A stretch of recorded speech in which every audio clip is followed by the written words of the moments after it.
Hi friends, welcome back to my channel. ഇന്ന് നമുക്കൊരു instant wine ഇട്ടാലോ? Blackberry വെച്ചിട്ടാണ് ചെയ്തിരിക്കുന്നത് കേട്ടോ. ഇതിനു മുന്നേ ചെറിയും ബീട്രൂട്ടും ഒക്കെ വെച്ച് ചെയ്തിട്ടുണ്ടല്ലോ, അപ്പോൾ അതിൻ്റെയൊക്കെ ലിങ്ക് ഞാൻ ഡിസ്ക്രിപ്ഷൻ ബോക്സിൽ കൊടുക്കാം.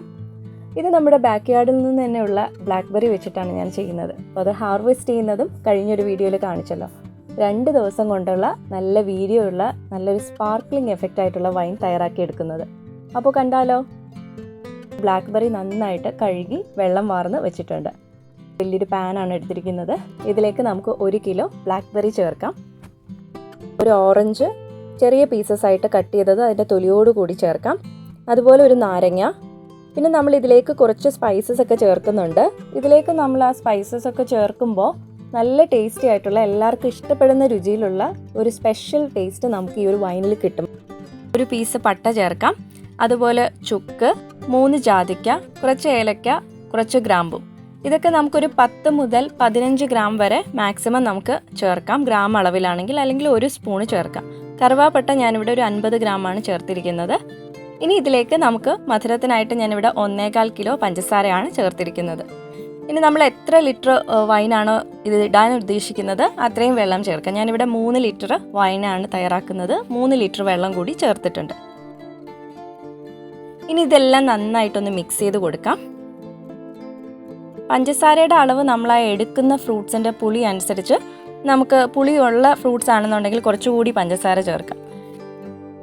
തിളച്ച് വന്നിട്ടുണ്ട്. ഇനി ഇതൊന്ന് ഇളക്കിയെടുക്കാം. ഇതൊക്കെ ഇളക്കാനായിട്ട് ഞാനിവിടെ തടിത്തവിയാണ് ഉപയോഗിച്ചിരിക്കുന്നത്. ഇനി ഫ്ലെയിം ഒന്ന് കുറച്ച് വെച്ചിട്ട് ചെറിയ തീയിൽ ഒരു 10 മിനിറ്റ് നന്നായിട്ട് തിളപ്പിക്കുക. നമ്മൾ ഈ ചേർത്തിരിക്കുന്ന സ്പൈസസിൻ്റെ ഒക്കെ ഫ്ലേവർ കംപ്ലീറ്റ് ആയിട്ട് ഈ ഒരു വൈനിൽ നമുക്ക് കിട്ടുന്നതിനായിട്ടാണ്. ഇതൊരു 10 മിനിറ്റ് ഞാനിവിടെ തിളപ്പിച്ച് വേവിച്ച് മാറ്റി വെച്ചിട്ടുണ്ട്. ഇനി ഇത് തണുക്കാനായിട്ട് ഞാൻ മാറ്റി വെക്കുകയാണ്. വൈനിപ്പോൾ നന്നായിട്ട് തണുത്ത് ഒരു ഇളം ചൂടായി വന്നിട്ടുണ്ട്. ഈ സമയത്ത് നമ്മൾ ഇതിലേക്ക് ഈ വൈൻ സൂക്ഷിക്കാനായിട്ട് ഒരു ഭരണിയോ അല്ലെങ്കിൽ ഇതുപോലൊരു ഗ്ലാസ് ഡിസ്പെൻസറോ എടുക്കാം.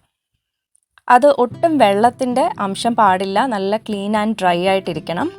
ഇനി ഇതിലേക്ക് നമുക്ക് പകർത്താം. പകർത്തിയ ശേഷം ഞാൻ ഇതിലേക്ക് 2 ചേരുവയും കൂടെ ചേർക്കുന്നുണ്ട്. 1 കൈപ്പിടി നിറച്ചും മുഴുവൻ ഗോതമ്പ്. അത് ചെറുതായിട്ടൊന്ന് ചതച്ചിട്ടാണ് ഞാൻ ചേർത്തിരിക്കുന്നത്. ഇതിനോടൊപ്പം 1/2 teaspoon instant east. Active dry east ആണെങ്കിൽ ഒന്ന് പ്രൂഫ് ചെയ്തിട്ട് ചേർക്കാം. ഈസ്റ്റ് ഒരിക്കലും നമ്മൾ ആ ചൂടോടുകൂടി ഈ ഒരു വൈനിൽ ചേർക്കരുത്. ഞാനൊരു ചെറിയ ചൂടോടുകൂടിയാണ് ചേർത്തിരിക്കുന്നത്. ഇനി ഇതെല്ലാം നന്നായിട്ടൊന്ന് മിക്സ് ചെയ്ത് കൊടുക്കാം. ഇനി നന്നായിട്ട് ഉണങ്ങിയ ഒരു തുണി വെച്ചിട്ട് നമ്മളിത് കവർ ചെയ്ത് മൂടിക്കെട്ടി വെക്കണം. ഒട്ടും സൂര്യപ്രകാശമോ അല്ലെങ്കിൽ നനവൊന്നുമില്ലാത്ത ഒരു സ്ഥലത്തേക്ക് നമ്മളിത് കെട്ടി മാറ്റി വെക്കണം. 2 ദിവസം മതി നമുക്ക് ഈ ഒരു വൈൻ തയ്യാറാക്കാനായിട്ട്. അപ്പോൾ ആദ്യത്തെ ദിവസം നമ്മൾ ആ ഉണ്ടാക്കുന്ന ദിവസം നമ്മളത് കെട്ടി മാറ്റി വെച്ചു. ഇനി അടുത്ത ദിവസമാണ് നമ്മളിത് തുറന്ന് നോക്കുന്നത്. അപ്പോഴേക്കും വൈൻ നന്നായിട്ട് പുളിച്ച് ഒന്ന് പൊങ്ങി വരുവേ. അപ്പോൾ അതുകൊണ്ട് എപ്പോഴും വൈന് നമ്മൾ ഇടുന്ന ആ ഭരണിയുടെ 1/4 ഭാഗത്തോളം മാത്രമേ നമ്മൾ ഈ വൈന് ഒഴിച്ചു വെക്കാൻ പാടുള്ളൂ. കാരണം ഇത് പുളിച്ച് പൊങ്ങിക്കളയാൻ പാടില്ല. ഇനി ഇതൊരു തടിത്തവി വെച്ചിട്ട് നന്നായിട്ടൊന്ന് മിക്സ് ചെയ്യുക. അത് എടുക്കുന്ന തടിത്തവിയെല്ലാം നന്നായിട്ട് ഡ്രൈ ആയിട്ടിരിക്കണം. ഒട്ടും വെള്ളത്തിൻ്റെ നനവ് പാടില്ല. മൂടിക്കെട്ടി മാറ്റി വെക്കാവേ. ഇനി നമുക്ക് ഇത് നന്നായിട്ടൊന്ന് ഇളക്കി യോജിപ്പിക്കാം.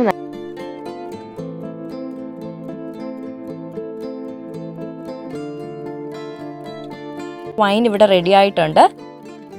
ഇത് അരിച്ചു മാറ്റുന്നതിനായിട്ട് നല്ല ക്ലീൻ ആൻഡ് ഡ്രൈ ആയിട്ടുള്ളൊരു ബൗളിലേക്ക് തുണി വെച്ചു കൊടുക്കാം. ഇതിൻ്റെ മുകളിലേക്ക് ഒരു അരിപ്പ വയ്ക്കാം. ശേഷം നമുക്കിത് അരിച്ചൊഴിക്കാം.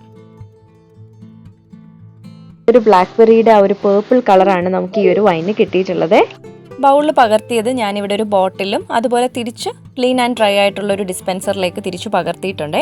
അപ്പോൾ നല്ല സ്പാർക്ലിംഗ് എഫക്റ്റോട് കൂടി നല്ല വീര്യമുള്ളൊരു വൈനായിട്ടാണ് നമുക്ക് കിട്ടിയത്. ഇപ്പോൾ തന്നെ നമുക്ക് ഈ ഒരു വൈൻ ഉപയോഗിച്ച് തുടങ്ങാവുന്നതാണ്. വളരെ ടേസ്റ്റി ആയിട്ടുള്ളൊരു വൈനാണ്. അങ്ങനെ 2 ദിവസം കൊണ്ട് തയ്യാറാക്കിയിട്ടുള്ള ഇൻസ്റ്റൻറ്റ് ബ്ലാക്ക്ബെറി വൈൻ ഇവിടെ റെഡി ആയിട്ടുണ്ട്.